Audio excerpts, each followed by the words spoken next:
Walang WT. Walang ticket? Wala talaga. Sa SM tickets, wala na? Ang bilis nga eh. Baka may mga scalper. Malamang, for sure. Eh di mabuti, walang ticket. At least, hindi nilangaw. Ayaw din ni Carmela eh. Ayaw din. Gaya ko siya nung bukas sana. Kasi nga jubilation nila eh. Eh pero, Kasi quarter sana bukas eh. Oo nga. Actually, ano may oras na ba? Meron na pero wala pang player eh kung sino. Pero anong oras kaya?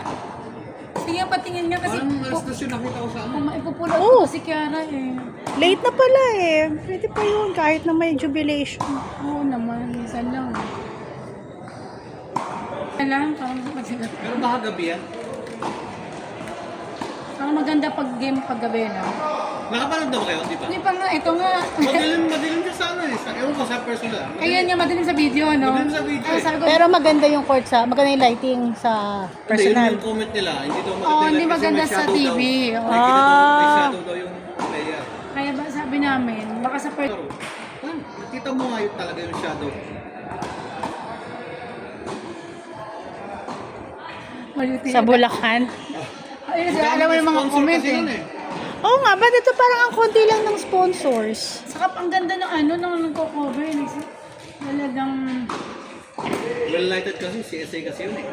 CSA oo Bulacan. nga. Sa bagay, maganda talaga yung court. Ang ganda talaga court Venue niya. nila eh. Player after. Hindi, hassle sa mga pupunta. Isa din Ay, yung mga yun. players, doon lang naman naka-station. Ayun nga, no? Sa mga pupunta. Traffic. Gawa na lang si Father ulit ng court dito sa Manila. Ang tagal pa nun. Kasi sabi siya, no? Nagkanto ba niya sa'yo? Hindi, ano yun? May mga plan. May plan na? Gusto ka mag-expand, gano'n. Kasi nga, Dahil ba yun sa tennis? Baka naman, puro tennis na lang tayo. Wala nang pagkaral. may future daw kasi sa tennis. Ay, Diyos ko. Eh, hayaan mo ng mga sports association ng manguna dyan. Tama.